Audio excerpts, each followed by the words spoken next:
کوثر عربی میں خیر کثیر کو کہتے ہیں. اس سورت کا ایک شان نزول ہے. شان نزول اس کا یہ ہے کہ رسول اللہ صلی اللہ علیہ وسلم جب مکہ مکرمہ میں تھے تو آپ صلی اللہ علیہ وسلم نے لوگوں کو توحید کی دعوت دی, تو بہت سو نے قبول کی, بہت سو نے انکار کیا. آپ صلی اللہ علیہ وسلم کے دشمن پیدا ہو گئے. عرب میں نرینہ اولاد کو ایک بہت بڑا تحفہ سمجھا جاتا تھا. آپ صلی اللہ علیہ وسلم کے نرینہ اولاد نہیں تھی, آپ کے بیٹے پیدا ہوئے قاسم اور ان کا انتقال ہو گیا. تو اس پہ جو ہے نا مشرکین مکہ نے یہ شور مچانا شروع کر دیا کہ دیکھو یہ تو ابتر ہے معاذ اللہ, یعنی ان کی تو نسل ہی ختم ہو رہی ہے, ان کا تو اثر ہی ختم ہو جائے گا, اور جو دین یہ لے کر آئے ہیں ان کے دنیا سے جانے کے بعد وہ دین ختم ہو جائے گا. کیونکہ عموماً ایسا ہوتا ہے کہ باپ کے جانے کے بعد بیٹے جو ہے وہ قائم مقام بنتا ہے اور وہ اسی ویژن کو لے کے آگے چلتا ہے. تو ان کو یہاں ویسے بھی لوگ فالو نہیں کر رہے ہیں مکہ میں, اور ان کی اپنی کوئی اولاد بھی نہیں ہے, یعنی نرینہ اولاد بھی نہیں ہے, کیونکہ نسل تو نرینہ اولاد سے چلتی ہے. تو اس لیے جو ہے نا یہ ابتر ہے معاذ اللہ. ابتر کا معنی ان کا نام و نشان ختم ہونے والا ہے. تو نبی صلی اللہ علیہ وسلم بشر تھے, آپ کو یہ طعنے سن کے غم ہوتا تھا. انسان کو بہرحال ہوتا ہے جب کوئی اس کے خلاف منفی پروپیگنڈا کرتا ہے.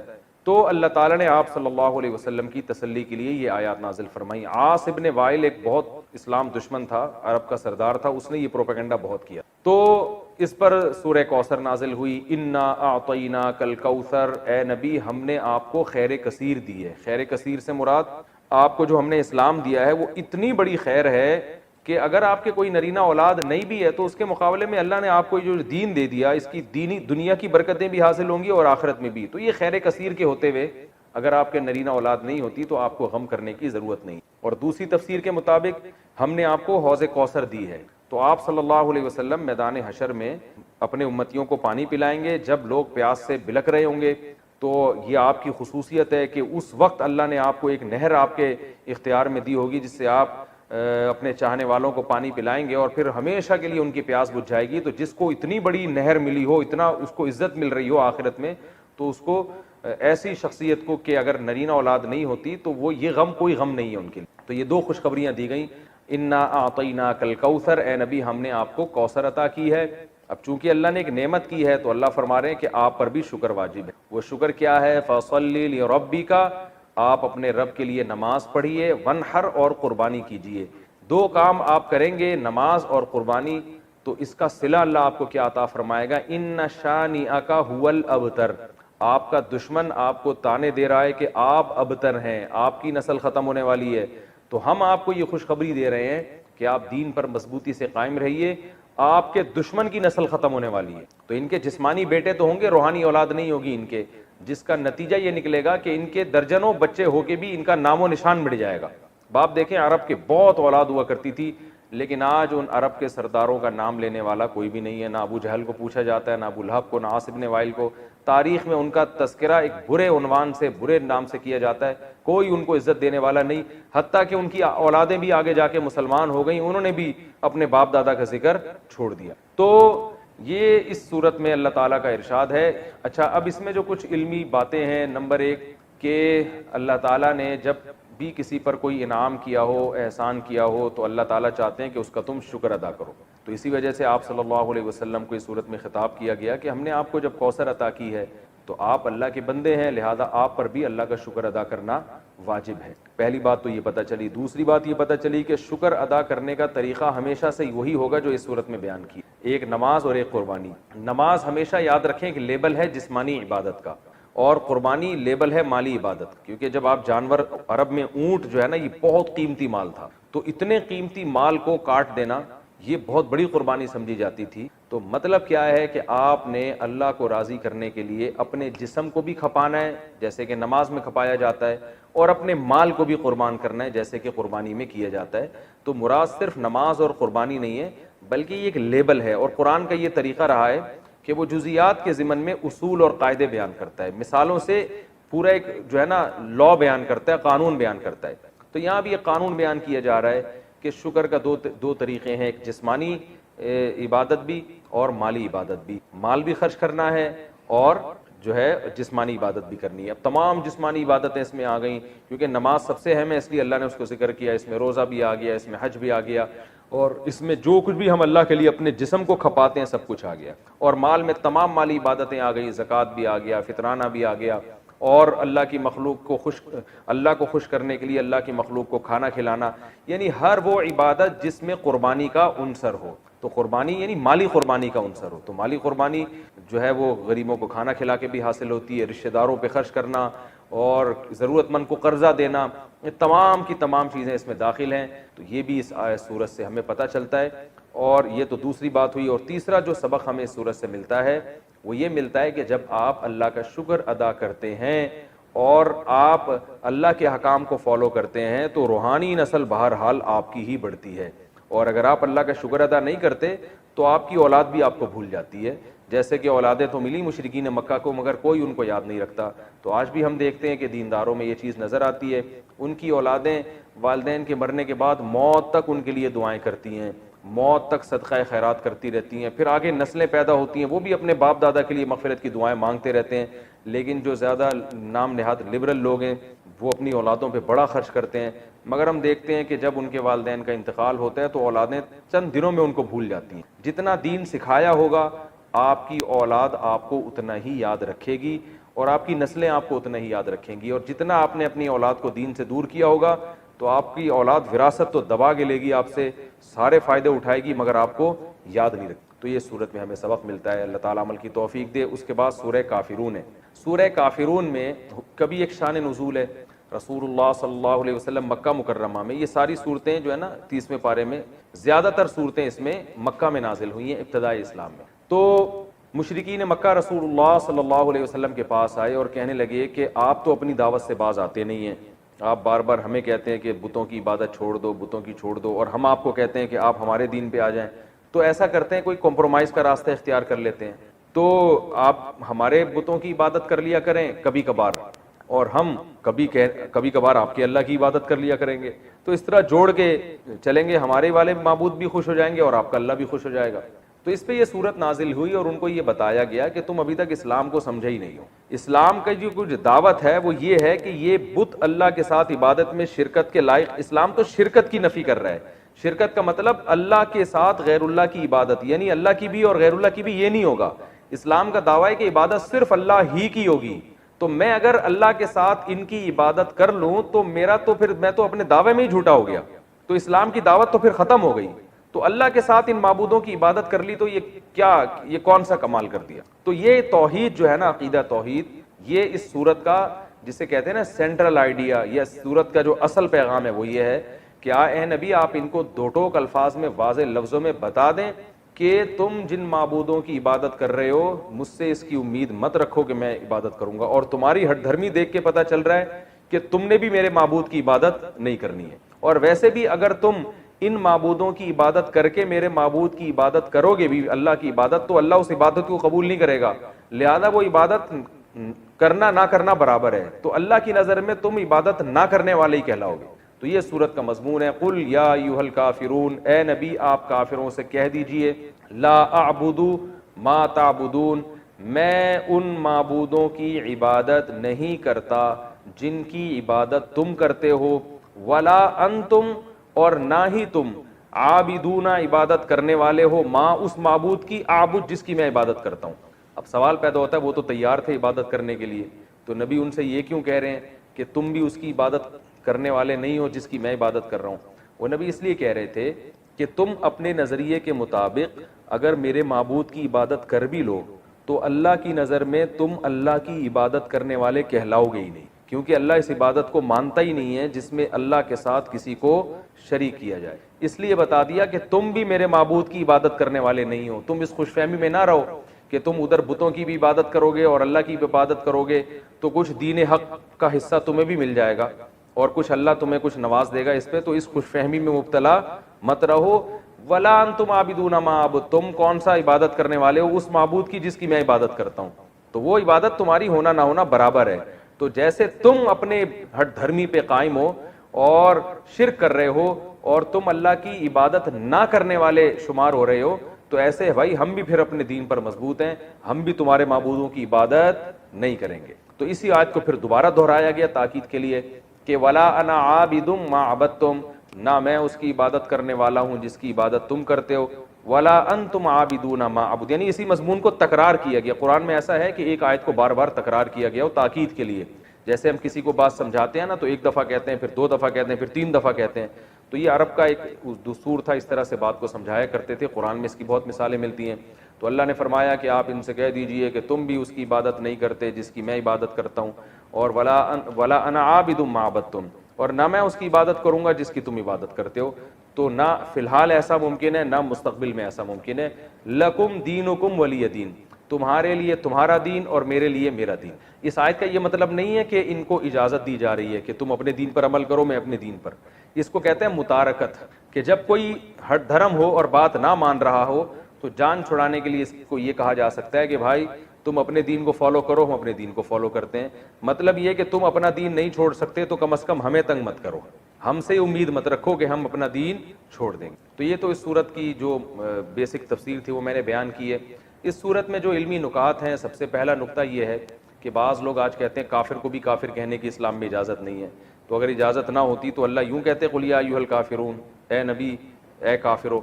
جناب پروفیسر غامدی صاحب آج کل یہ نعرہ لگا رہے ہیں کہ ہم کون ہوتے ہیں ٹھیکیدار کسی کو ہم کافر کہیں، لہذا قادیانی کو آپ کافر نہیں کہہ سکتے۔ یعنی وہ کافر ہیں تو صحیح لیکن آپ ان کو کہہ نہیں سکتے کیونکہ ہم کوئی ٹھیکیدار نہیں ہیں۔ تو بے شک ہم ٹھیکیدار نہیں ہیں لیکن اللہ تو کہہ سکتا ہے نا۔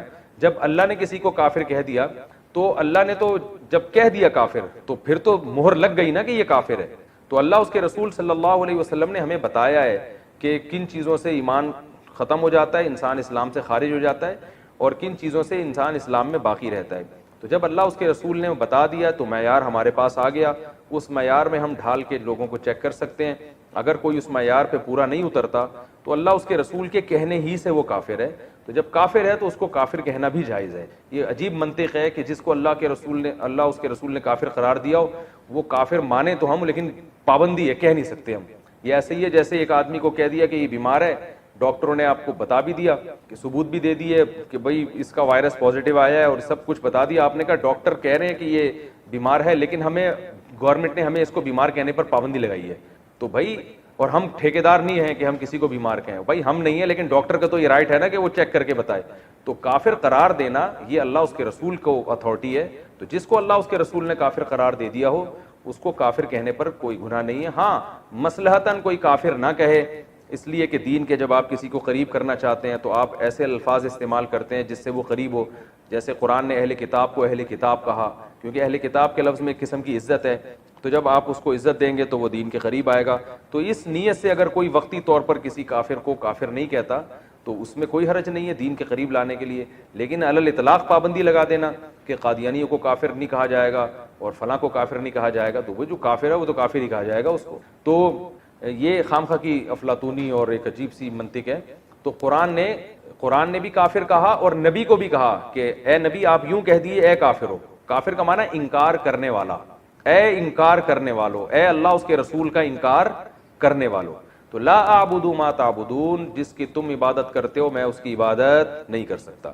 تو پہلا علمی نقطہ کیا پتہ چلا کہ کسی کافر کو کافر کہہ سکتے ہیں بشرطے کہ مصلحت کے خلاف نہ ہو۔ دوسرا علمی نقطہ ہمیں یہ پتہ چلا کہ جب آپ کسی کو بھی دین کی دعوت کی طرف لے کر آئیں تو ایک حد تک محنت کریں، اور جب آپ نا امید ہو جائیں اسباب کی دنیا میں تو پھر آپ برات کا اعلان کر دیں۔ یعنی یہ ہر کافر کے بارے میں نہیں ہے، یہ صورت تو ان کافروں کے بارے میں نازل ہوئی نا جو ہٹ دھرم تھے، ضدی تھے، ایمان لانے کے لیے کسی قیمت پہ تیار ہی نہیں تھے۔ تو ایک اسٹیپ ایسا آتا ہے کہ اس میں آپ کو یہ کہنے کی اجازت ہے کہ بھئی ہم تم سے بری ہیں، لکم دینکم ولی دین، تمہارے لیے تمہارا دین اور ہمارے لیے ہمارا دین۔ کیونکہ اب ہمیں تمہارے انداز سے اور تمہارے عمل سے پتہ چل گیا، ایک اندازہ ہو گیا کہ تم ہمارے دین کو فالو کرنے والے نہیں ہو۔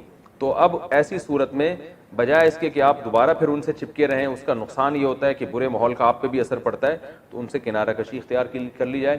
بھائی اگر آپ کو اسلام سمجھ میں نہیں آ رہا تو جیسے آپ جو سمجھ میں آ رہا ہے پھر اس پر کرو، اللہ آخرت میں خود ہی فیصلہ کر دے گا۔ تو چونکہ یاد رکھو اس صورت کا یہ مطلب ہرگز نہیں ہے کہ لکم دینکم ولی دین، کیونکہ میرا ایک عیسائی سے مناظرہ ہو رہا تھا، مناظرہ تو نہیں بحث ہو رہی تھی، تو عیسائی نے کہا آپ کے تو قرآن میں خود لکھا ہوا ہے لکم دینکم ولی دین، مسلمانوں کے لیے اسلام ہے اور ہمارے لیے ہمارا دین، تو ہمارے لیے عیسائیت ہے، تو ہمیں عیسائیت پہ ہی اللہ بخش دے گا۔ میں نے کہا اس آیت کا یہ مطلب نہیں ہے بھائی، اس آیت کا مطلب یہ ہے کہ تم نے بات تو ماننی نہیں ہے، تو دنیا میں ہم تم سے برات کا اعلان کرتے ہیں اور ہم تم کو چھیڑیں گے نہیں، تم اگر اسی دین کو فالو کرتے ہو تو کرتے رہو، اللہ خود ہی قیامت میں حشر جو ہے نا وہ تمہارا کر دے گا اور اللہ خود ہی انتقام لے لے گا، کیونکہ القرآن یفسر بعضہ بعضا، قرآن کی ایک آیت دوسری آیت کی تفسیر کرتی ہے۔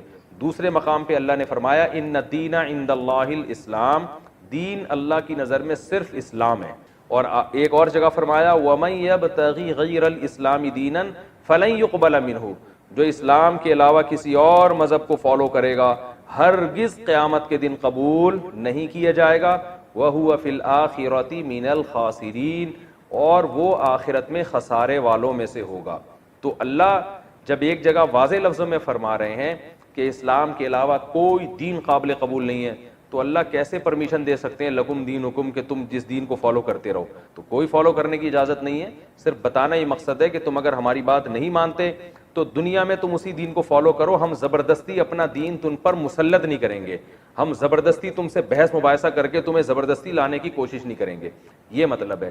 اور اسی مفہوم کی آیت سورہ آل عمران میں لا اکراہ فی الدین، دین میں زبردستی نہیں ہے، قد تبین الرشد من الغی، زبردستی نہ ہونے کی اللہ نے وجہ بھی بیان کر دی کہ صحیح راستہ، رشد والا راستہ، وہ غی یعنی گمراہی والے راستے سے بالکل واضح ہے، یعنی اللہ نے صحیح جو راستہ ہے نا وہ دودھ کا دودھ پانی کا پانی، اس طرح سے اللہ نے سب کے سامنے واضح کر دیا ہے۔ تو جب اللہ نے اسلام کو اتنا واضح کر دیا، ہدایت کے راستے کو اتنا واضح کر دیا، تو زبردستی لانے کی اب ضرورت نہیں ہے، کیونکہ جو زبردستی آئے گا وہ چلے گا تھوڑی زبردستی، وہ حجت تمام ہو چکی ہے، سب کو پتہ چل گیا ہے کہ صحیح کیا ہے اور غلط کیا ہے۔ تو یہ تمام آیتوں کو آپ ملاتے ہیں تو صاف پتہ چلتا ہے کہ لکم دینکم ولی دین کا یہ مطلب ہرگز نہیں ہے کہ تم اپنے دین کو فالو کرو، تمہیں اجازت ہے، نہ نہ نہ نہ، دنیا میں اجازت ہے، آخرت میں سزا ملے گی۔ اور تیسرا نقطہ اس آیت سے ہمیں یہ بھی پتہ چلتا ہے کہ کسی کو زبردستی مسلمان نہیں بنایا جا سکتا۔ دو میں نے علمی نقطے بیان کر دیے نا، پہلا کہ کافر کو کافر کہنا جائز ہے، دوسرا کیا ہے کہ جب آپ کو نا امید ہو جائیں کسی کی دعوت پہ تو اس پہ ٹائم ضائع کرنے کے بجائے کسی اور کام میں انسان کو کسی اور کو دعوت دینی چاہیے۔ بعض لوگ ایک ہی آدمی کے پیچھے پڑے رہتے ہیں، ایک ہی فرقے کے پیچھے پڑے رہتے ہیں ساری زندگی، بھائی نہیں صحیح آ رہا تو اپنی صلاحیتوں کو کسی اور جگہ خرچ کرو۔ بہت سے لوگ ایسے ہیں جن میں ہدایت کا جذبہ ہے، تو ان پہ اپنی صلاحیتوں کو خرچ کرو، وہ ہدایت لے آئیں گے۔ تو ہر دھرم لوگوں کو چھوڑ دینا چاہیے۔ تو یہ دوسرا نقطہ ہوا۔ تیسرا علمی نقطہ کیا ہوا کہ ایک انتہا کے بعد تیسرا علمی نقطہ یہ ہوا کہ لکم دینکم ولی دین میں اللہ تعالیٰ نے یہ ہمیں بتا دیا کہ آپ اپنا دین زبردستی کسی پہ مسلط نہیں کر سکتے۔ تو اسلام میں ایسا ہی ہے کہ کوئی اگر اسلام میں داخل نہ ہونا چاہے تو کہیں تلوار کا استعمال کی اجازت نہیں دی گئی ہے کہ لازمی اس کو واپس دین کی جو ہے نا اسلام میں داخل کیا جائے۔ البتہ کوئی مسلمان ہو پہلے سے اور وہ اسلام کو چھوڑ دے تو پھر حکومت کے لیے جائز نہیں ہے کہ اس کو اس غیر اسلام پہ باقی رہنے دے، کیونکہ اس کو پھر محاربہ سمجھا گیا ہے، اعلان جنگ سمجھا گیا ہے، کیونکہ اس نے اسلام کے محاسن اپنی آنکھوں سے دیکھے، اس کا عذر پھر چھوٹا نہیں ہے۔ کیونکہ اس طرح اگر لوگ جائیں گے تو پھر یہ اس سے جو ہے نا اسلام کو شدید نقصان پہنچتا ہے۔ تو اسلام میں داخل ہونے کے لیے راستہ کھلا ہوا ہے، داخل ہونے کے بعد واپسی کا آپشن اسلام نہیں رکھتا۔ تو آپ سوچ سمجھ کے آئیں۔ علم القرآن، الرحمن یہ مبتدا ہے، علم القرآن اس کی خبر، علم القرآن اس نے قرآن سکھایا، خلق الانسان انسان کو پیدا کیا، علمہ البیان اور انسان کو سکھایا بیان یعنی بولنا، اپنی بات کو ایکسپلین کرنا۔ بانا یبینو بینونتن کا معنی ہوتا ہے جدا ہونا۔ طلاق بائن کا لفظ سنا ہوگا، یعنی وہ طلاق جس میں میاں بیوی کا رشتہ ختم ہو جائے۔ ایک طلاق رجعی ہوتی ہے، ایک بائن ہوتی ہے۔ رجعی کا مطلب مرد کو رجوع کا حق ہے، بائن کا مطلب بینونت ہو گئی ہے، جدائی ہو گئی ہے۔ بین واضح کو بھی کہتے ہیں کیونکہ اس میں حق اور باطل بالکل جدا جدا ہوتے ہیں۔ تو مبین بیان کرنے والا، تو بیان اسی سے نکلا ہے، ظاہر کرنا، ایکسپلین کرنا، جس میں آپ صحیح اور غلط کو یعنی واضح کر سکو آپ۔ الشمس والقمر بحسبان، سورج اور چاند بحسبان حساب کے ساتھ ہیں، حسبان حساب کو کہتے ہیں، یعنی ایک اندازے کے ساتھ ہیں۔ ایسے ہی تکا نہیں ہے کہ بے تکے جو منہ اٹھائے جہاں مرضی جا رہا ہو، سورج اور چاند اس طرح سفر کر رہے ہو، ایسا نہیں ہے۔ ایک حساب کے ایک کیلکولیشن ہے سورج اور چاند کی، اس کیلکولیشن کے حساب سے وہ سفر کر رہے ہیں۔ والنجم والشجر یسجدان، نجم کہتے ہیں بیلوں کو، بیل نہیں ہوتی جو بغیر تنے کے پودے ہوتے ہیں، اور شجر کہتے ہیں جو تنے والے ہوتے ہیں۔ تو بیلیں اور جو تنے والے پودے یا درخت ہیں، یسجدان یہ دونوں سجدہ کر رہے ہیں۔ سجدے کا مطلب کیا ہے میں بتاتا ہوں انشاءاللہ۔ والسماء رفعها، اور آسمان، رفعها اس اللہ نے آسمان کو بلند کر دیا۔ ووضع المیزان، اور رکھ دیا اس نے ترازو، کوئی بھی ناپنے کا پیمانہ ہو اس کو میزان کہا جائے گا، یہ اس میں آلہ ہے۔ وزن یوزن پڑھا جاتا ہے وزن یزن وزنن، ضرب یضرب ضربن کی طرح وزن کرنا، تو میزان یہ تولنے کو بھی کہتے ہیں اور تولنے کے آلے کو بھی کہتے ہیں۔ آلے کا مطلب کیا ہے؟ مفعال کے وزن پر میں نے بتایا تھا نا جب گرامر شروع کی تھی، شروع کے لیکچرز میں آپ دیکھ سکتے ہیں، تو اصل میں تھا میوزان، وزن سے، مفعال کا وزن، تولنے کا آلہ، یعنی کوئی بھی چیز جو پیمانہ ہو صحیح اور غلط کو میں فرق کرنے کا، چیزوں کا کتنا اس کے اندر ویٹ ہے، اس کو میزان کہا جاتا ہے۔ اللہ تطغوا فی المیزان، اللہ اصل میں تھا ان لا، تو ان مصدریہ ہے لِأَلَّا، سوری لِأَلَّا تطغوا فی المیزان، مصدریہ نہیں ہے، لِأَلَّا یہاں لام محذوف ہے، یعنی ہم نے میزان کو اس لیے رکھ دیا تاکہ لا تطغوا، کہ تم سرکشی مت کرو، فی المیزان تولنے میں، کسی بھی چیز کو ناپنے میں تولنے میں سرکشی مت کرو، حد سے تجاوز مت کرو، صحیح صحیح تولو۔ اچھا، وضع المیزان، ہاں، وَأَقِیمُوا الْوَزْنَ بِالْقِسْطِ، اور سیدھا کرو وزن کو انصاف کے ساتھ، قسط انصاف کو کہتے ہیں، یعنی سیدھا کرو وزن کو انصاف کے ساتھ، وَلَا تُخْسِرُوا الْمِيزَانَ، اور تولنے میں خسارہ مت کرو، کمی مت کرو۔ اخسار خسارے سے نکلا ہے نا، اردو میں بھی یہ لفظ استعمال ہوتا ہے۔ وَالْأَرْضَ وَضَعَهَا، اور زمین کو رکھ دیا اس نے، لِلْأَنَامِ، مخلوق کے لیے، انام مخلوق کو کہتے ہیں، فِيهَا فَاكِهَةٌ، جس میں پھل ہیں، وَالنَّخْلُ، اور کھجوریں ہیں، یعنی کھجور کے درخت کو نخل کہا جاتا ہے، ذات الاکمام، چھلکوں والے، کم غلاف کو کہتے ہیں، چھلکے نہیں غلاف، یعنی کم اصل میں آستین کو کہتے ہیں نا عربی میں، اور اکمام اس کی جمع آتی ہے، تو اکمام سے یہاں مراد ہے پھلوں کے جو غلاف ہوتے ہیں، غلاف ان کو کہا جاتا ہے، تو کھجور کے اوپر تو چھلکا ہی ہوتا ہے، شاید اسی پر اس کا اطلاق کیا جائے گا یہاں پہ۔ والحب ذو العصف، اور دانے یعنی غلہ، دانے سے مراد گندم، جو، اس طرح کے جو بھی اناج ہم کھاتے ہیں زندہ رہنے کے لیے، اس کو حب کہا جاتا ہے۔ قرآن میں آتا ہے نا فالق الحب والنوا، نوا گٹلی کو کہتے ہیں، کہ اللہ تعالیٰ دانے اور گٹلی کو پھاڑنے والا ہے، تو حب کا مطلب دانے، ہر دانے کو نہیں کہا جاتا حب، وہ جو کھانے والے دانے ہوتے ہیں جس کو ہم ترکاریاں کہتے ہیں، غلہ کہتے ہیں۔ والحب ذو العصف، اور اس نے غلہ پیدا کیا، ذو العصف، چھلکوں والا، عصف پتے کو بھی کہتے ہیں جو باریک غلاف ہوتا ہے ترکاری، جیسے گندم اور جو کے اوپر چھلکا ہوتا ہے، تو چھلکوں والے غلوں کو پیدا کیا اس نے۔ والریحان، ریحان کا معنی خوشبو بھی ہے اور مطلق رزق کو بھی، کوئی بھی کھانے کی چیز ہو پاکیزہ جس کی طرف انسان کی طبیعت مائل ہوتی ہو تو اس کو بھی ریحان کہا جاتا ہے۔ تو اس کے دو ترجمے کیے گئے ہیں، ایک تو یہ کہ دانے چھلکوں والے، والریحان، اور بقیہ کھانے کی چیزیں، اور ایک ترجمہ کیا گیا خوشبو سے بھی، قرآن میں یہ خوشبو کے معنی میں بھی استعمال ہوا ہے، فروح وریحان وجنت نعیم، سورہ واقعہ میں، فبأی آلاء ربکما تکذبان۔ ریحان سے مراد کوئی مخصوص خوشبو نہیں ہے، ریحان کا مطلب جو بھی خوشبودار پودے ہوتے ہیں، خوشبودار کھانے ہوتے ہیں، یہ سب اس میں داخل ہے۔ فبأی آلاء ربکما تکذبان، پس اے جنات اور انسانوں، تم دونوں، کما کا مطلب تم دونوں، اپنے رب کی کون کون سی نعمتوں کو، تکذبان، کذب یکذب تکذیباً، جھٹلانا، چونکہ جن اور انسان دونوں کو خطاب ہے اس لیے تثنیہ کا صیغہ لایا گیا، تکذبان، تم اپنے رب کی کون کون سی نعمتوں کو جھٹلاؤ گے۔ خلق الانسان، پیدا کیا اس نے انسان کو، من صلصال، صلصال کہتے ہیں کھنکھناتی ہوئی، اور الفخار جو پکی ہوئی مٹی ہوتی ہے نا، اس کو آگ میں پکایا ہوا ہو، تو وہ چونکہ آگ میں پکائی بھی نہیں تھی اس لیے کل فخار کہا، یعنی کاف تشبیہ کے لیے، یعنی آگ میں پکائی ہوئی مٹی کی طرح سلسال تھی وہ۔ تو کھنکھناتی کا مطلب کیا کہ بجنے والی، یعنی اگر اس کو دوسری مٹی پہ مارا جائے تو آواز آتی تھی، تو جو پکی ہوئی مٹی ہوتی ہے نا، آگ پہ پکی ہوئی جیسے اینٹ، وہ تو بہت زور سے آواز مارتی ہے، تو یہ آگ پہ پکی ہوئی نہیں تھی لیکن آگ پہ پکی ہوئی کی طرح مٹی تھی، اور سلسال اگر اس کو مارا جائے تو اس میں سے آواز آتی تھی، جیسے کہ جب مٹی سخت ہو جاتی ہے تو اس کو آپ ماریں تو وہ آواز آتی ہے اس میں سے۔ خلق الانسان من صلصال کالفخار، اس نے پیدا کیا انسان کو کھنکھناتی ہوئی مٹی سے جو فخار کی طرح تھی۔ فخار کا اردو میں کیا ترجمہ ہوگا یہ، یعنی پکی ہوئی مٹی سے ہم کر سکتے ہیں۔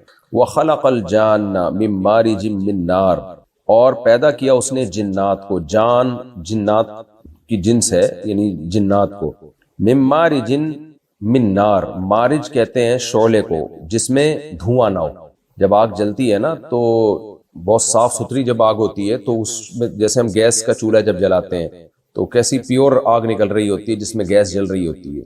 لکڑیاں جب ہم جلاتے ہیں تو اس میں دھواں بہت زیادہ ہوتا ہے. تو جو صاف ستھری آگ ہوتی ہے جس میں دھواں نہیں ہوتا تو یہ مراد ہے مارج، اس شعلے کو کہتے ہیں من مارجن. اور جنات کو پیدا کیا اس نے آگ، من نارن آگ کے، مارجن شعلے سے جس میں وہ صاف ستھرا شعلہ جس میں دھواں نہیں ہوتا. فَبِأَيِّ آلَاءِ رَبِّكُمَا تُكَذِّبَانِ، پس اپنے رب کی کون کون سی نعمتوں کو تم جھٹلاؤ گے اے جنات اور انسانوں. رب المشرقین، دو مشرقوں کا مالک ہے، ورب المغربین، اور دو مغربوں کا مالک ہے. فَبِأَيِّ آلَاءِ رَبِّكُمَا تُكَذِّبَانِ، پس تم اپنے رب کی کون کون سی نعمتوں کو جھٹلاؤ گے. مرج البحرین، دو دریا چلا دیے. بحر سمندر کو بھی کہتے ہیں اور یعنی پانی کو بھی کہتے ہیں، دریاؤں کو بھی پر بھی اطلاق ہوتا ہے اس کا. تو یہاں مراد ہے دو پانی، چاہے وہ سمندر میں ہو چاہے وہ کہیں بھی ہو. مرج البحرین، دو دریاؤں کو ملا دیا اس نے. مرجا یمرجو کا معنی ہوتا ہے ملانا، شاید یہ انگلش کا لفظ مرج اسی سے نکلا ہو، واللہ عالم. مرج البحرین، دو دریاؤں کو چلا دیا اس نے. یلتقیان، التقا یلتقی ملنا باب افتعال سے ہے. لقی یلقا لقاء کا معنی بھی ملنا، التقاء کا معنی جب آپ ایک دوسرے سے ملاقات کرتے ہیں. تو یلتقیانی تثنیہ کا صیغہ ہے کہ دونوں ملے ہوئے ہیں. بینہما برزخ، ان دونوں کے درمیان ایک پردہ ہے. لا یبغیان، بغا یبغی کا معنی سرکشی کرنا.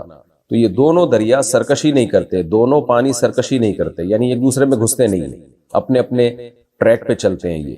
فَبِأَيِّ آلَاءِ رَبِّكُمَا تُكَذِّبَانِ، پس اے جنات اور انسانوں تم اپنے رب کی کون کون سی نعمتوں کو جھٹلاؤ گے.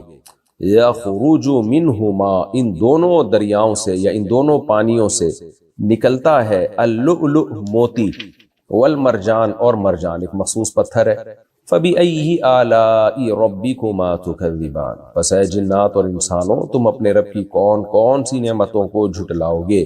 وَلَهُ الْجَوَارِ، جواری اصل میں تھا جواری، یا تھا اس کو حذف کر دیا تو الجوار، تو جاریتن کی جمع ہے. اصل میں تھا جوارن، یا کو حذف کیا جاتا ہے نا، یعنی جاریتن کی جمع آتی ہے جوارن، جو ہوتی ہے اصل میں جواریون. تو یدعو یرمی والا قانون لگا، جوارین پھر التقاء ساکنین سے جوارن، اور پھر جب الف لام آیا تو تنوین بھی گر گئی تو الجوار.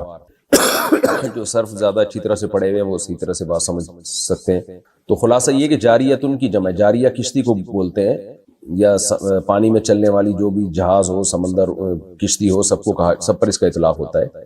تو اس کی جمع جواری. وَلَهُ الْجَوَارِ، اسی کے لیے ہیں یہ کشتیاں. المنشآت، اٹھی ہوئی. انشأ ینشئ، انشان کا معنی اٹھانا، پیدا کرنے کے معنی میں بھی آتا ہے، اٹھانے کے معنی میں بھی آتا ہے. کسی چیز کو آپ بلند کریں تو المنشأ، جس چیز کو اٹھایا جائے. المنشأتن، اٹھائی جانے والی چیز، اور اس کی جمع آتی ہے المنشآت، جو اٹھے ہوئے ہوتے ہیں بہت، یعنی کیونکہ بہت ساری ہوتی ہیں نا کشتیاں تو اٹھائی ہوئی ہوتی ہیں. فی البحر، سمندروں میں. کل اعلام، علم پہاڑ کو بھی کہتے ہیں، اس کی جمع اعلام، پہاڑوں کی طرح. مراد سمندری جہاز ہیں، یعنی اسی اللہ کے لیے ہیں یہ سمندر میں اونچے اونچے پہاڑوں جیسے جہاز. فَبِأَيِّ آلَاءِ رَبِّكُمَا تُكَذِّبَانِ، تو اپنے رب کی تم کون کون سی نعمتوں کو جھٹلاؤ گے. اس رکوع کا لفظی ترجمہ ہو گیا. اب ہم اس کی تفسیر کی طرف چلتے ہیں. سورہ رحمان بہت اہم سورت ہے. اس میں اللہ نے جنت کی نعمتوں کو، اپنے احسانات کو ذکر کیا، پھر جہنم کی کچھ ہولناکیوں کا بھی اللہ نے تذکرہ کیا. اور اس سورت کی امتیازی حیثیت کیا ہے کہ اس میں بار بار ایک لفظ کو اللہ نے دہرایا ہے. فَبِأَيِّ آلَاءِ رَبِّكُمَا تُكَذِّبَانِ، اے جنات اور انسانوں تم اپنے رب کی کون کون سی نعمتوں کو جھٹلاؤ گے. مسئلہ ہی یہی ہے کہ ہم اللہ کی نعمتوں سے فائدہ تو اٹھاتے ہیں، لیکن کیسے انکار کرتے ہیں ہم نعمتوں کا. کچھ لوگوں نے کہہ دیا کہ یہ سب کچھ خود بخود ہو رہا ہے، یعنی یہ کائنات ایک اتفاق کا نتیجہ ہے اور حسن اتفاق ہے، یہ ایک حسین اتفاق ہے. حالانکہ اتفاق اتنا حسین ہوتا نہیں ہے، تو اس کو ایک حسین اتفاق کہہ دیا، بیوٹی آف نیچر کہہ دیا. تو اللہ تعالیٰ کو انسان کی نیچر معلوم تھی کہ یہ شیطان کے بہکاوے میں آ کے اور دنیا کی نعمتوں میں پڑھ کے اپنے پیدا کرنے والے کو بھولے گا، اس لیے اللہ نے اس صورت میں اپنی نعمتوں کو بیان کر کے کہا کہ ایک نعمت دو نعمت، یہ تو ہزاروں لاکھوں کروڑوں نعمتیں ہیں جن کا تم انکار کر رہے ہو، تو کس کس نعمت کو جھٹلاؤ گے؟ کچھ لوگوں نے مان لیا کہ یہ اللہ کی دی ہوئی نعمتیں ہیں، لیکن پھر اس کے تقاضوں پر عمل نہیں کیا، اللہ کی نافرمانی کی انہوں نے، وہ بھی نعمتوں کے منکر ہیں۔ تو مسئلہ ہی یہی ہے کہ ہم نے اس کائنات کے بننے کے پروسیس کو اور اس میں جو انسان کو کروڑہا نعمتیں ملی ہوئی ہیں ان تمام نعمتوں کو حسن اتفاق کہہ دیا۔ آج میں ویڈیوز دیکھتا ہوں نا، جو سائنسی ویڈیوز، تو ہر سائنٹسٹ ایک ہی بات کر رہا ہوتا ہے، کروڑوں سال میں ایوالو ہو کے ایسا ہوا ہے، یہ خربوزہ کروڑوں سال میں ایوالو ہو کے ایسا بن گیا۔ ہم جو خشکی پہ آئے ہیں تو اصل میں پانی میں تھے، تو پانی سے باہر جھانک جھانک کے دیکھا کرتے تھے، تو باہر کے انوائرمنٹ سے ہم متاثر ہونا شروع ہو گئے اور ہماری باڈی نے اپنے آپ کو خشکی کے حساب سے ڈھالنا شروع کر دیا، لہذا ایوالو ہو کے ہم باہر آ گئے۔ تو کبھی مچھلیوں کو دیکھا آپ نے باہر آ کے اچھل اچھل کے وہ ایوالو ہونے کی کوشش کر رہی ہوں؟ خیر میں اس بحث میں ابھی نہیں جاتا۔ تو ہر چیز کو ایوالو ہونے کے کھاتے میں ڈال کے حسن اتفاق قرار دے دیا۔ یہ عجیب بات ہے بھائی، یہ اتنا حسین اتفاق کبھی بھی اتفاق سے ہو نہیں سکتا۔ تو اس لیے اللہ تعالیٰ اپنی نعمتوں کو بیان کرتے ہیں۔ تم نے بولنا کیسے سیکھ لیا؟ تم کھنکھناتی مٹی سے پیدا کیسے ہو گئے؟ پہلی مرتبہ تو کوئی سیل تو پیدا ہوا ہوگا نا۔ اگر آپ آدم علیہ السلام کے مٹی سے پیدا ہونے کو نہیں مانتے تو کوئی چیز تو مٹی سے اور پانی سے پیدا ہوئی ہوگی نا پہلی مرتبہ، وہ کیسے پیدا ہو گئی؟ تو بیسیوں نہیں کروڑوں اعتراضات ہوتے ہیں اس خدا کے انکار پر اور خدا کی نعمتوں کے انکار پر۔ اس لیے اللہ نے اس صورت میں تو بار بار ایک لفظ کو دہرایا ہے کہ بھئی اس نعمت کو نہیں، اس نعمت کو نہیں، کس کس کو جھٹلاؤ گے؟ اور شروع صورت کی اللہ کے اس نام سے جو اللہ کو سب سے زیادہ محبوب ہے، الرحمن۔ کیونکہ کافر جب خدا کا انکار کرتا ہے، ایتھیسٹ جب خدا کا انکار کرتا ہے تو اصل میں وہ اللہ کی رحمتوں کا انکار کر رہا ہوتا ہے، نعمتوں کا انکار کر رہا ہوتا ہے۔ تو اللہ نے کہا کہ اللہ کو اللہ کے نام رحمان سے پہچانو کہ اس نے اتنی نعمتیں دی ہیں کہ صرف اس کا وجود ثابت نہیں ہوتا، اس کا رحمان ہونا بھی ثابت ہوتا ہے ان نعمتوں سے۔ اس لیے اللہ نے اس سورت کو شروع کیا الرحمن۔ رحمان جو ہے علم القرآن، اس نے قرآن سکھایا۔ سب سے پہلی نعمت اللہ نے قرآن ذکر کی، یعنی تخلیق انسان سے بھی پہلے، حالانکہ انسان تو پہلے پیدا ہوا ہے اور پھر اللہ نے انسان کو قرآن سکھایا، لیکن اللہ نے خلق الانسان کا تذکرہ بعد میں کیا، علم القرآن کا پہلے کیا۔ اس لیے کہ اگر اللہ انسان کو قرآن نہ سکھاتے تو شاید آج میں بھی ایتھیسٹ کی طرح ملحد ہوتا اور یہی باتیں کر رہا ہوتا کہ ہم سب خود بخود بنے۔ تو اس لیے اللہ کا انسانوں پر جو احسان ہے نا، وہ وحی کی تعلیمات ہیں کہ وحی کے ذریعے اس نے پیغمبروں کے ذریعے بھیج کے انسان کو ہدایت دی ہے۔ اگر وحی نہ ہوتی تو انسانوں سے بڑا درندہ اس کائنات میں کوئی نہیں ہوتا، اس سے بڑا حیوان اس کائنات میں کوئی نہیں ہوتا۔ تو اس لیے اللہ تعالیٰ نے انسان پر جو روحانی انعام ہے نا، اس کا پہلے تذکرہ کیا، اور تخلیق کا، انسان کو پیدا کرنے کا بعد میں تذکرہ کیا کہ پیدا کرنا یہ اصل انعام نہیں ہے، پیدا کرنے کے بعد تمہیں ہدایت دینا، گائیڈنس تمہارے لیے مہیا کرنا وحی کے ذریعے، کیونکہ وحی کے نور کے بغیر انسانی عقل گمراہی ہے۔ اسی عقل نے ہومو سیکسولیٹی کو دنیا میں پروموٹ کیا، اسی عقل نے زنا کو لیگل کیا، اسی عقل نے شراب کو لیگل کیا، اسی عقل نے والدین کے اولڈ ہاؤس میں جمع کرانے کو لیگل کیا۔ تو خالی عقل سے آپ فیصلے کرنا شروع کر دیں تو ہو سکتا ہے کچھ وقت میں بہن سے شادی کو بھی یہ لوگ الاؤ کر دیں اور مقدس رشتوں کی بھی دھجیاں اڑا دیں یہ لوگ۔ تو اس لیے اللہ نے فرمایا کہ الرحمن، رحمان نے علم القرآن، قرآن سکھایا ہے۔ تو قرآن تو ہے، لیکن قرآن سے پہلے جو قومیں گزری ہیں تو ان کو تورات سکھائی، ان کو انجیل سکھائی، آدم علیہ السلام کی وحی اور ابراہیم علیہ السلام کے صحیفے سکھائے۔ لیکن چونکہ یہ قرآن اس امت پہ نازل ہو رہا ہے، اس لیے اللہ نے قرآن کا تذکرہ کیا۔ خلق الانسان، انسان کو پیدا کیا، یہ ایک مادی نعمت تھی۔ علمہ البیان، اور انسان کو بولنا سکھایا۔ دنیا میں کوئی مخلوق اس طرح سے اپنی بات کو ایکسپلین کر کے دوسرے تک نہیں پہنچاتی جیسے انسان پہنچا دیتا ہے۔ تو یہ بھی اللہ کی ایک نعمت ہے، اس کے اندر یہ صلاحیت رکھی ہے۔ جانور مخصوص آوازوں سے ایک مخصوص پیغام دیتے ہیں، اس کے علاوہ کچھ بھی نہیں۔ تو اللہ نے انسان کو قرآن سکھایا بھی اور بولنا بھی سکھایا اس کو، جس سے وہ اپنی بات دوسروں تک پہنچا دیتا ہے۔ الشمس والقمر بحسبان، انسان جب اپنے اندر جھانکتا ہے اسے اللہ کی نشانیاں نظر آتی ہیں، کیسے اسپیڈ کے ساتھ اپنی زبان کو گھما گھما کے وہ اپنی باتوں کو پرو رہا ہوتا ہے الفاظ کی لڑی میں، اور کیسے دوسرے کے کان تک پہنچا رہا ہوتا ہے، کیسے وہ شخص، سامنے والا شخص اس کی بات کو کیچ کر کے اس کی بات کا مطلب سمجھ رہا ہوتا ہے۔ تو یہ بھی اللہ کی قدرت کی دلیل، اور اس کائنات میں بھی ہمیں ایک خوبصورت ترین مینجمنٹ نظر آتی ہے۔ وہ مینجمنٹ میں چونکہ سورج اور چاند ہمیشہ نظر آتے ہیں. اللہ تعالیٰ نے کہکشائیں اور جو آگے جو آج سائنس بہت کچھ دریافت کر رہی ہے ان کی باریکیوں کو اللہ نے بیان نہیں کیا اس موقع پہ. وہ چیز بیان کی ہے جو ایک گنوار اور جاہل اور پینڈو جو بیچارہ بالکل دیہاتی ہو اس کی سمجھ میں بھی آسانی سے آ جائے. جاہل سے میری مراد یہ ہے کہ جو جدید سائنسی علوم سے غافل ہے. تو ہر شخص کی، کیونکہ قرآن ہر ایک کے لیے ہے، جو سائنسی باریکیوں کو نہیں جانتے ان کے لیے بھی قرآن نازل ہوا. اس لیے اللہ نے ایک علامت کے طور پر دو یعنی اجسام کا ذکر کیا، الشمس والقمر بحسبان.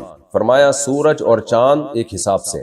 یہ کیسے ہو سکتا ہے اتنی خوبصورت مینجمنٹ کہ سورج اور چاند کی ایک مخصوص دائرے میں چلتے چلے جا رہے ہیں اربوں خربوں سال سے اپنے ٹریک سے دائیں بائیں ذرا بھی نہیں ہٹتے.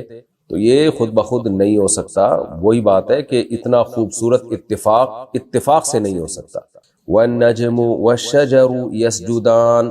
فرمایا جو بیلے ہیں بغیر تنے کے درخت اور تنے والے یہ سب اس کو سجدہ کر رہے ہیں. سجدہ کرنے کا مطلب کیا ہے؟ یا تو حقیقت میں سجدہ کر رہے ہیں جن کے سجدے کا ہمیں علم نہیں ہے، یا اس سے مراد ہے اطاعت. جس فطرت اور نیچر کے راستے پر اللہ نے ان کو ڈال دیا وہ اس راستے پہ چل رہے ہیں. بیل کو آپ دیکھیں نا، بیل کا کام ہوتا ہے اوپر جانا. کیسے وہ تھوڑی سی رسی تلاش کر رہی ہوتی ہے اور جہاں کوئی رسی اس کو ملی یا تنا ملا تو ایسے لپٹ لپٹ کے اوپر جاتی ہے جیسے یہ جو K2 اور ماؤنٹ ایوریسٹ کی پہاڑیوں پہ چڑھنے والے نہیں اوپر جا رہے ہوتے. تو اس طرح سے یہ اوپر جانا شروع کر دیتی ہے. تو یسجدان یعنی وہ دونوں اپنے کاموں میں لگے ہوئے ہیں. درخت بھی ایک خاص ٹائم تک بڑھے گا، پھر پھول نکلیں گے، پھر پھل پیدا ہوں گے. تو ایک خاص ٹریک پہ اللہ نے ان سب کو چلا دیا اور وہ گردن جھکا کے چلے جا رہے ہیں. والسماء رفعها ووضع الميزان. اور آسمان کو اس نے بلند کیا. ووضع الميزان. اور ترازو رکھ دیا اس نے. وضع کہتے ہیں کوئی بھی چیز رکھنا یا کسی بھی چیز کو ایجاد کرنا. جیسے ہم کہتے ہیں نا یہ واضع لغت نے یہ لفظ وضع کیا ہے، یعنی اہل لغت نے یہ لفظ ایجاد کیا ہے. تو ایجاد کے معنی میں بھی ہے، بہت سارے معنی میں. اس نے ترازو رکھ دیا یعنی پیدا کیا ترازو. ترازو سے یہاں مراد کوئی بھی چیز جو حق اور باطل کو ناپنے کا پیمانہ ہو، صحیح اور غلط کو ناپنے کا پیمانہ ہو. ہر طرح کے پیمانے کو، معیار کو میزان کہا جاتا ہے. تو کوئی بھی چیز جس کے ذریعے انصاف ہو سکے. کوئی تو کرائٹیریا ہوتا ہے نا جس کے ذریعے ہم یہ کہتے ہیں کہ یہ ظلم ہے، یہ عدل ہے، یہ غلط ہے، یہ صحیح ہے. تو وزن کرنے کا آلہ، کس چیز میں کتنا وزن ہے، کون سی چیز کتنی ویلیویبل ہے، یہ ان تمام معنی میں یہ لفظ استعمال ہوتا ہے. تو اللہ نے میزان رکھ دیا. اللہ تطغوا فی المیزان. کیوں رکھا؟ لام محذوف ہے یہاں پہ، لی اللہ، تاکہ اس لیے کہ لا تطغوا فی المیزان، تم چیزوں کو تولنے میں سرکشی مت کرو، طغیان مت کرو. کیا مطلب؟ حد سے زیادہ یا حد سے کم. اس میں یہ عام ترازو بھی داخل ہے کہ آپ لوگوں سے چیزیں یعنی پیسے لیتے ہوئے ڈنڈی مارتے ہیں اس میں، یا پیسے لیتے ہوئے پورے پیسے وصول کرتے ہیں. جب ان کو کوئی چیز تول کے دیتے ہیں تو اس میں ڈنڈی مارتے ہیں آپ. حالانکہ اللہ نے ترازو اس لیے بنایا ہے کہ جب دینے والے کو اس کا یعنی لینے والے کو اس کا حق دیا جائے تو وہ حق بھی پورا تول کے دیا جائے. یہ ترازو اسی لیے تو تھا. آپ نے ترازو میں باٹ چینج کر دی ہے، اس میں گڑبڑ کر دیا آپ نے. یہی مضمون قرآن میں دوسرے مقام پر ہے نا، وَيْلٌ لِّلْمُطَفِّفِينَ الَّذِينَ إِذَا اكْتَالُوا عَلَى النَّاسِ يَسْتَوْفُونَ. تباہی ہے ان لوگوں کے لیے جو ناپ تول میں کمی کرتے ہیں. جب اپنا حق لینے کی باری آتی ہے پورا حق لیتے ہیں، جب دینے کی باری آتی ہے ڈنڈی مارتے ہیں. تو کہیں بھی ایگریمنٹ جب آپ کا ہوتا ہے، آپ سامنے والا شخص اپنے حصے کا کام پورا کر دیتا ہے لیکن آپ اس کو پورا حق نہیں دیتے. سرکاری اداروں میں آپ دیکھ لیں، وہاں بھی اللہ تطغوا فی المیزان کے حکم کی دھجیاں اڑائی جاتی ہیں. آپ دیر سے پہنچ رہے ہیں لیکن تنخواہ پوری کر لے رہے ہیں. گورنمنٹ نے آپ کے ذمہ جو کام لگایا اس میں آپ ڈنڈی مار رہے ہیں، تنخواہیں آپ پوری لے رہے ہیں. آپ اسکول ٹیچر ہیں، بچوں کو پڑھانے میں آپ خیانت کر رہے ہیں لیکن آپ تنخواہ پوری لے رہے ہیں. تو اس آیت کا مفہوم بہت وسیع ہے. یعنی اللہ نے دنیا میں عدل رکھا ہے اور عدل کو ناپنے کے پیمانے بھی رکھے ہیں. وہ پیمانے زمانوں کے حساب سے چینج ہو سکتے ہیں. عقل بھی ایک پیمانہ ہے جو آپ کو بتاتی ہے صحیح کیا ہے غلط کیا ہے. لیکن آپ کی عقل آپ کے حق میں تو بڑا زبردست فیصلہ کر رہی ہے، کام کر رہی ہے. جب دوسروں کے بارے میں وہ عقل غلط فیصلہ کر رہی ہوتی ہے تو یہ بھی لا تطغوا فی المیزان میں داخل ہے. آپ دیکھیں نا یہ عالمی طاقتیں جب غزہ کے مظلوم بچے قتل ہو رہے ہیں، شہید ہو رہے ہیں، معذور ہو رہے ہیں، تو وہاں ان کی عقل خاموش ہو جاتی ہے، اندھی ہو جاتی ہے. اور جب انہی میں سے کسی ایک پہ ذرا سا ظلم ہو تو کیسے ساری دنیا مل کے چیختی ہے. تو یہ بھی لا تطغوا فی المیزان میں داخل ہے. اللہ نے جو عقل کا ترازو رکھا ہے وہ اس لیے نہیں کہ دوسرے کے ظلم کو کسی اور طرح سے تولا جائے اور اپنے پر ہونے والے ظلم کو بہت زیادہ وزن دے دیا جائے تو یہ بھی غلط ہے. تو یہ بہت وسیع آیت ہے قرآن کی.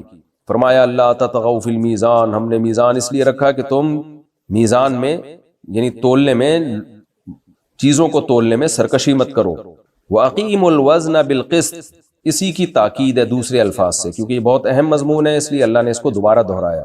اور تم وزن کو انصاف کے ساتھ تولا کرو، انصاف کے ساتھ سیدھا کرو. اس کو سیدھا کرنے کا مطلب وہی عدل، یعنی عدل پراپر وے میں ہونا چاہیے. وَلَا تُخْسِرُوا الْمِيزَانَ، اور وزن میں گھاٹا مت کرو. جب یعنی گھاٹے کا مطلب کیا ہے کہ جب دوسرے کو اس کا حق دینے کا وقت آئے تو پورا پورا تول کے دیا کرو، اس میں گھاٹا مت کیا کرو. تو یہ آیت بھی بہت مفہوم ہے کہ جب آپ دوسرے پہ ہونے والے ظلم کو تولیں اپنے ترازو سے، تو جو آپ پہ جو ظلم ہوا تھا نا، آپ نے اس ترازو سے اپنے ظلم کو جتنا ویٹ دیا تھا، دوسرے پہ ہونے والے ظلم کو بھی آپ اتنا ہی ویٹ دیں، اتنی ہی ویلیو دیں، اتنا ہی وزن دیں آپ. تو لا تخسروا المیزان، وزن میں کمی مت کیا کرو. والارض وضعها للانام، اور زمین کو اس نے وضع کیا. وضع کا معنی رکھنا بھی ہے، نصب کرنا بھی ہے، ایجاد کرنا بھی ہے. تمام معنی میں یہ لفظ استعمال ہوتا ہے. جیسے کہ میں نے بتایا، اس نے زمین کو رکھ دیا، یعنی اپنے ٹریک پہ رکھ دیا، یا زمین کو پیدا کیا، اس نے ایجاد کیا. للانام، مخلوق کے لیے. بڑی زبردست آیت ہے یہ بھی. آج سائنسی تحقیقات سے پتہ چلتا ہے کہ حیات کامل طور پر جو ہمیں نظر آتی ہے اس زمین میں، اس میں آکسیجن بھی ہے، اس میں 23 ڈگری جھکی ہوئی بھی ہے تاکہ موسم بنتے رہیں، اور اس کا ٹیمپریچر بھی بہت معتدل ہے. تو ایتھیس اور ملحد لوگ کہہ دیتے ہیں حسن اتفاق، یعنی اتفاق سے سب کچھ ایسا ہو رہا ہے. اللہ کہتے ہیں اتفاق سے نہیں ہو سکتا. مخلوق کے لیے زمین کو ڈیزائن کیا گیا. کروڑوں اربوں خربوں کہکشائیں، ستارے، سیارے تھے، تو اللہ نے کہا ایک چھوٹا سا ذرہ ایسا بھی پیدا کروں جہاں حضرت انسان کو پیدا کروں، اور وہاں مخلوق کو پیدا کروں، زندگی کی بہاریں ہوں، درخت ہوں، انہار ہوں. قرآن اس کا منکر نہیں ہے کہ کسی دوسری جگہ پہ حیات نہیں ہو سکتی، لیکن خطاب چونکہ ہم سے ہو رہا ہے تو زمین کو تو اسپیشلی اس طرح سے ڈیزائن کیا گیا ہے. سورج سے اس کا فاصلہ کتنا ہونا چاہیے. چاند بھی یعنی چاند بھی زمین کی حیات کے لیے ضروری ہے. آپ ڈاکومنٹریز میں دیکھ سکتے ہیں اگر چاند نہ ہوتا تو بھی زمین کا نظام بہت حد تک تباہ و برباد ہو جاتا. تو اللہ نے فرمایا کہ والارض وضعها للانام، مخلوق کے لیے اس اللہ نے اس کو اس طرح سے بنایا ہے. وہی جملہ میں بار بار دہراتا ہوں، یہ جو ایتھیس لوگ کہہ دیتے ہیں حسن اتفاق ہے، تو بھائی اتفاق سے اتنا زبردست حسن نہیں ہوتا. کہتے ہیں کوئی باہر سے سیارہ آ کے ٹکرایا تھا تو زمین جھک گئی 23 ڈگری. ہو سکتا ہے ٹکرایا ہو، خود بخود نہیں ہوا. اللہ نے اس زمین پہ حیات کو پیدا کرنا تھا تو زندگی کے لحاظ سے زمین کو سوٹیبل بنانا تھا، تو اس کے لیے 23 ڈگری جھکانا تھا. اس لیے کوئی سیارہ لا کے اللہ نے ٹکرایا اس سے کہ بھائی اس کو جھکا دو 23 ڈگری. اگر سیارہ ٹکرایا، مجھے نہیں پتا، سائنسدان لوگ بولتے ہیں. فیہا فاکہۃ، فرمایا کیسا زمین کو انسان کے لیے سوٹیبل بنایا کہ صرف ٹیمپریچر کو مینٹین نہیں کیا، صرف پانی پیدا نہیں کیا، بلکہ اور صرف کھانے پینے کی نہیں، یعنی کھانے پینے کی مختلف انواع پیدا کر دی. فیہا فاکہۃ، اس میں پھل ہیں. فاکہہ کہتے ہیں ما یتفکہ بہ، جو انسان لذت کے لیے کھاتا ہے عام طور پر، جیسے انار ہے، انگور ہے، سیب ہے. اور والنخل ذات الاکمام، اور کھجور کے درخت بھی ہیں چھلکوں والے، یعنی جن کے اوپر چھلکے ہوتے ہیں. والحب ذو العصف، اور دانے وہ چھلکوں والے، ہر دانے کے جیسے گندم کے اوپر بھی ایک چھلکا ہوتا ہے نا، ذو العصف پتوں والے کو بھی کہتے ہیں، یعنی جس کے پتے ہوں. تو پھر مراد ہوگا کہ وہ جو دانوں کے جو پودے ہوتے ہیں ان میں پتے بھی ہوتے ہیں، یا پھر دانوں کے اوپر جو چھلکا ہے وہ بھی مراد ہو سکتا ہے. بھوسا جسے کہتے ہیں ہم، عصف بھوسے کو کہتے ہیں، بھوسے کو بھی کہتے ہیں. تو کیونکہ یہ بھوسا بھی ہمارے لیے مفید ہے. آج تو سائنسدانوں نے یہ بات، ڈاکٹروں نے یہ بات ثابت کی ہے کہ فائبر کے ساتھ ان دانوں کو کھانا چاہیے، ورنہ یہ ہمارے جانوروں کے کام میں استعمال ہوتے ہیں. والحب ذو العصف والریحان، اور خوشبودار ترکاریاں، خوشبودار غذائیں. ریحان کا مطلب رزق بھی ہے، کوئی بھی کھانے کی چیز، اور خوشبو کے معنی میں بھی یہ لفظ استعمال ہوتا ہے. فَبِأَيِّ آلَاءِ رَبِّكُمَا تُكَذِّبَانِ، اے جنات اور انسانوں، تم اپنے رب کی کون کون سی نعمت کا انکار کرو گے؟ ہر چیز کے بارے میں کہہ دو گے کہ یہ خود بخود بنی ہے، یا مشرک بن کے کسی اور کے کھاتے میں ڈال دو گے. اعتراف کرو گے کہ ایک کریٹر ہے جس نے بنایا، لیکن جھکو گے بتوں کے سامنے، یہ ایسا کرو گے. فَبِأَيِّ آلَاءِ رَبِّكُمَا تُكَذِّبَانِ، اے جنات اور انسانوں، تم اپنے رب کی کون کون سی نعمتوں کو جھٹلاؤ گے. صحیح حدیث میں حضرت عبداللہ بن عمر رضی اللہ عنہ فرماتے ہیں کہ نبی صلی اللہ علیہ وسلم کے سامنے جب یہ سورت تلاوت کی گئی، یا خود آپ صلی اللہ علیہ وسلم نے یہ سورت پڑھی، تو جب آپ یہاں پہنچے تو آپ نے فرمایا کہ میں نے جنات کو دیکھا کہ اس موقع پر انہوں نے تم سے اچھا جواب دیا۔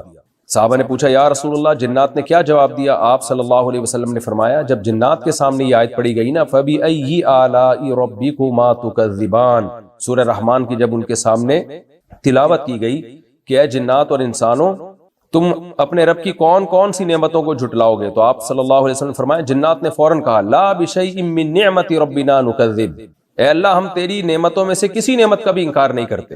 تو انسان کو بھی چاہیے بزبان قال یا بزبان حال یہ الفاظ دہرائے اور کافروں کی طرح مت ہو جائے کہ بس اس کائنات میں کی وسعتوں میں غور و فکر کرنا ہے، ٹھیک ہے کرنا ہے، وہ تو ضروری ہے، وہ تو قرآن کا حکم ہے، لیکن غور و فکر کر کے اپنے خالق تک بھی ہمیں پہنچنا ہے۔ تو فَبِأَيِّ آلَاءِ رَبِّكُمَا تُكَذِّبَانِ، ہم بھی جواب میں یہی کہتے ہیں لا بِشَيْءٍ مِّن نِعْمَةِ رَبِّنَا نُكَذِّبُ، اے اللہ ہم ملحدین اور ایتھیس لوگوں کی طرح نہیں ہیں، ہم تیری نعمتوں میں سے کسی نعمت کا بھی ہم انکار نہیں کرتے۔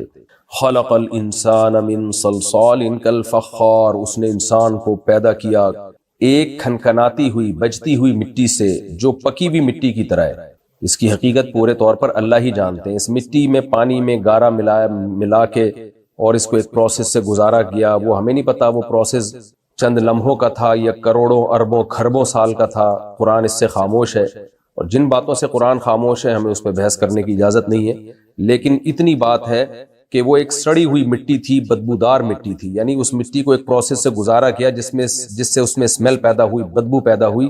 یہ قرآن اس کا بار بار تذکرہ اس لیے کرتا ہے کہ انسان کو یہ پتا چلے کہ مادی لحاظ سے تمہاری کوئی حیثیت نہیں ہے، تم جس میٹیریل سے بنے ہو وہ کوئی ایسا نہیں کہ مشک و عنبر کو ٹیلوں سے تمہیں بنایا گیا ہو یا مشک و عنبر ملا کے سونے اور چاندی سے تمہیں بنایا گیا ہو، لہذا تمہاری فضیلت اللہ کی نظر میں مادی حیثیت سے نہیں ہے، وہ تو جانور بھی مٹی سے بنے ہیں، تمہاری حیثیت ہے تمہاری مینٹیلٹی کی بیس پہ، تمہاری روحانیت کی بیس پہ، اما شاکرن و اما کفورا، کون ہے جو اللہ کے حکام کے سامنے اپنی خواہشات کو قربان کر دیتا ہے اور کون ہے جو خواہشات میں پڑ کے جانوروں جیسی زندگی گزارتا ہے۔ تو انسان کو فضیلت اعمال کی بیس پہ ہے، اس کی باڈی کی بیس پہ نہیں ہے انسان کو فضیلت۔ وَخَلَقَ الْجَانَّ مِن مَارِجٍ مِّن نَار، اور فرمایا جنات کو اس نے بنایا آگ کے بھڑکتے ہوئے شعلے سے۔ کیسے بنایا اس کی حقیقت بھی اللہ جانتا ہے۔ آگ ظاہر ہے کہ انرجی ہے، تو انرجی سے اللہ نے چیزوں کو بنایا، فرشتوں کو لائٹ سے بنایا ہے، روشنی سے۔ اب یہ کہنا کہ بھئی سائنسدان تو اس بات کا اعتراف نہیں کرتے، تو سائنسدان نہ اعتراف کر سکتے ہیں نہ انکار کر سکتے ہیں، کیونکہ یہ چیز ایسی ہے کہ سائنسدانوں کے اوپر کی چیز ہے، یعنی یہاں تک سائنس پہنچی نہیں، عین ممکن ہے پہنچ جائے مستقبل میں۔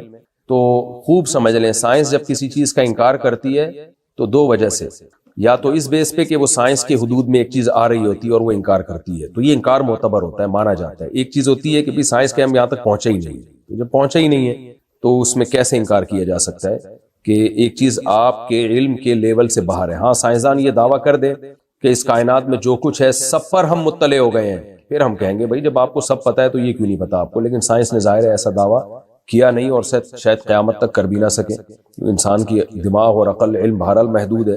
فرمایا رب المشرقین فبأی آلاء ربکما تکذبان، اپنے رب کی کون کون سی نعمتوں کو جھٹلاؤ گے، یعنی مٹی سے انسان کو بنانا اور جنات کو بنانا اور تخلیق کے مراحل سے گزارنا انسان کو، اور پھر یہ زندگی کی نعمت دینا، یہ بہت بڑی اللہ کی نعمت ہے، یہ بھی حسن اتفاق نہیں ہے، خوب سمجھ لیں۔ رب المشرقین و رب المغربین، دو مشرقوں کا اور دو مغربوں کا مالک ہے۔ قرآن ایک جگہ کہتا ہے رب المشرق و رب المغرب، اللہ مشرق اور مغرب کا مالک ہے، کہیں اللہ کہتا ہے رب المشارق والمغارب، بہت سارے مشرقوں کا اور بہت سارے مغربوں کا مالک ہے، اور یہاں قرآن کہہ رہا ہے دو مشرق اور دو مغرب۔ کس طرح سے تطبیق ہے بھائی؟ اگر سورج جہاں جہاں سے نکلتا ہے ان تمام کو ایک ہی سمت قرار دیا جائے، کیونکہ چار سمتیں ہیں نا، تو پھر ایک مشرق ہے اور ایک مغرب ہے۔ سورج جہاں سے نکلتا ہے وہ ایک مشرق ہے اور جہاں غروب ہوتا ہے وہ ایک مغرب ہے، کیونکہ چار سمتیں ہیں۔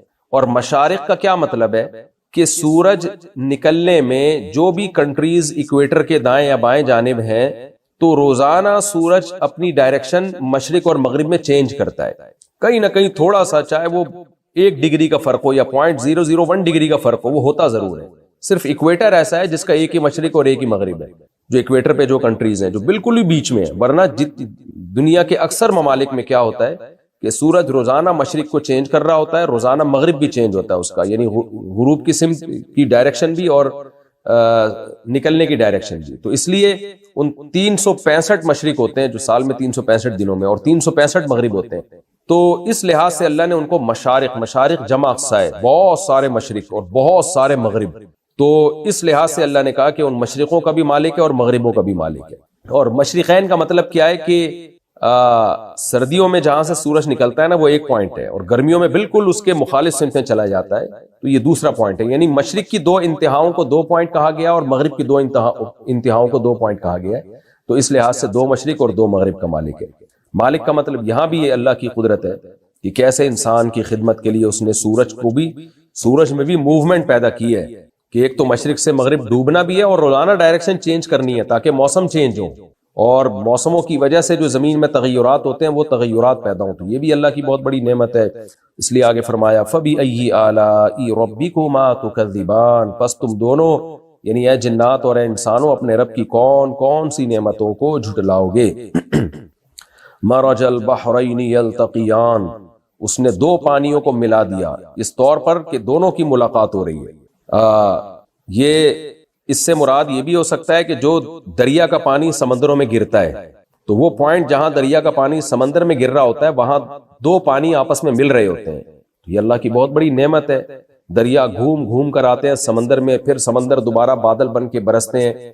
تو یہ پروسیس کروڑوں سال سے چلا آ رہا ہے جس سے انسان پوری دنیا میں سیرابی حاصل کر رہا ہے. تو کڑوے پانی کی بھی انسان کو ضرورت ہے. اگر یہ سمندروں کا پانی میٹھا ہوتا سڑ جاتا، اس کو اللہ نے کھارا رکھا، اور دریاؤں کا میٹھے پانی کو اللہ نے چلا کے سمندر میں گرایا تاکہ پانی کا ایک سائیکل چلے اور لوگوں یعنی انسانوں کو پانی ملتا رہے. سائیکل ہوتا ہے نا، نائٹروجن سائیکل سائنسدان لوگ بولتے ہیں کہ اس طرح سے پورے سسٹم چل رہا ہے زمین میں، کوئی چیز ضائع نہیں ہو رہی، گھوم پھر کے پھر ہمارے پاس ہی آ جاتی ہے. تو یہ مطلب بھی ہو سکتا ہے 2 پانیوں کو چلانے کا.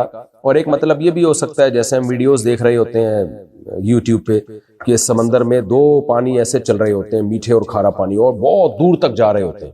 تو بینہما برزخ لا یبغیان، دونوں کے درمیان ایک پردہ ہے جو چھپا ہوا پردہ ہے، اور وہ دونوں پانی آپس میں ٹکرا نہیں رہے ہوتے. یہ بھی اللہ کی ایک قدرت بھی ہے. یہ سائنسی اصول بھی تو اللہ ہی نے بنائے ہیں نا. ٹھیک ہے اس کی کوئی سائنٹیفک لاجک ہے، لیکن یہ لاجک کا پیدا کرنے والا تو اللہ ہی ہے.